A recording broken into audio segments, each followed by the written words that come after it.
ಬುಕನಕೇರಿಯ ಶ್ರೀಯುತರಾದ ಬುಕ್ಕಪ್ಪ ಶೆಟ್ಟರ ಯಡಿಯೂರಪ್ಪ ಜನನ 1943 ಫೆಬ್ರವರಿ 27 ಮಂಡ್ಯ ಜಿಲ್ಲೆ ಬೂಕನಕೆರೆ ಗ್ರಾಮದಲ್ಲಿ ಜನಿಸಿದರು. ಅವರು ಹಿರಿಯರು ಮತ್ತು ರಾಮಭಕ್ತರಾಗಿದ್ದರು. ಅವರು ತಮ್ಮ ಬಾಲ್ಯವನ್ನು ಕೃಷಿ ಮತ್ತು ಸಾಮಾನ್ಯ ಕುಟುಂಬ ಜವಾಬ್ದಾರಿಗಳಲ್ಲಿ ಕಳೆದರು. ತದನಂತರ ಅವರು ಶಿವಮೊಗ್ಗದ ಶಿಕಾರಿಪುರದಲ್ಲಿ ತಾವೇ ವ್ಯಾಪಾರ ಮಾಡುತ್ತಾ ಸಮಾಜ ಸೇವೆಗೆ ಅರ್ಪಿತರಾಗಿದ್ದರು. ರಾಜಕೀಯ ಯಾನ ಬಿಜೆಪಿಯ ಸ್ಥಾಪನೆಯ ಮೊದಲ ದಿನದಿಂದಲೇ ಅವರು ಪಕ್ಷದ ನಿಷ್ಠಾವಂತ ಕಾರ್ಯಕರ್ತರಾಗಿದ್ದರು. 1980ರ ದಶಕದಲ್ಲಿ ಶಿಕಾರಿಪುರದಿಂದ ವಿಧಾನಸಭಾ ಸದಸ್ಯರಾಗಿ ಆಯ್ಕೆಯಾದರು. ಅವರು ಆಂದೋಲನಗಾರ, ಸಂಘಟಕ ಮತ್ತು ಜನಪ್ರಿಯ ನಾಯಕನಾಗಿ ಹೆಸರಾದರು. 2008ರಲ್ಲಿ ಬಿಜೆಪಿಯವರಿಂದ ಪ್ರಥಮದ ಬಾರಿಗೆ ದಕ್ಷಿಣ ಭಾರತದ ಮುಖ್ಯಮಂತ್ರಿ ಸ್ಥಾನಕ್ಕೆ ಏರಿದರು.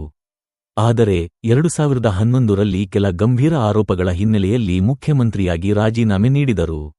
2012ರಲ್ಲಿ ತಮ್ಮದೇ ಆದ ಪಕ್ಷ, ಕರ್ನಾಟಕ ಜನತಾ ಪಕ್ಷ,ವನ್ನು ಸ್ಥಾಪಿಸಿದರು.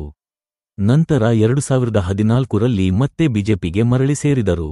ಮತ್ತೊಮ್ಮೆ ಅಧಿಕಾರ 2018ರಲ್ಲಿ ಬಿಜೆಪಿ ಪಕ್ಷದವರು ಬಹುಮತಕ್ಕಿಂತ ಕಡಿಮೆಯಾಗಿ ಬಂದರೂ ಅವರು ಚಿಕ್ಕ ಅವಧಿಯ ಮುಖ್ಯಮಂತ್ರಿಯಾಗಿ ಅಧಿಕಾರ ಸ್ವೀಕರಿಸಿದರು. ಬಳಿಕ 2019ರಲ್ಲಿ ಕಾಂಗ್ರೆಸ್-ಜೆಡಿಎಸ್ ಮೈತ್ರಿ ಸರ್ಕಾರದ ಕುಸಿತದ ನಂತರ ಮತ್ತೆ ಮುಖ್ಯಮಂತ್ರಿಯಾಗಿ ಅಧಿಕಾರಕ್ಕೆ ಬಂದರು. 2021ರಲ್ಲಿ ವಯೋಮಿತಿಯ ಕಾರಣದಿಂದ ಅವರು ಮುಖ್ಯಮಂತ್ರಿ ಸ್ಥಾನದಿಂದ ರಾಜೀನಾಮೆ ನೀಡಿದರು. ಆತ್ಮವಿಶ್ವಾಸಿ ಮತ್ತು ಹಿತೈಷಿ ನಾಯಕ.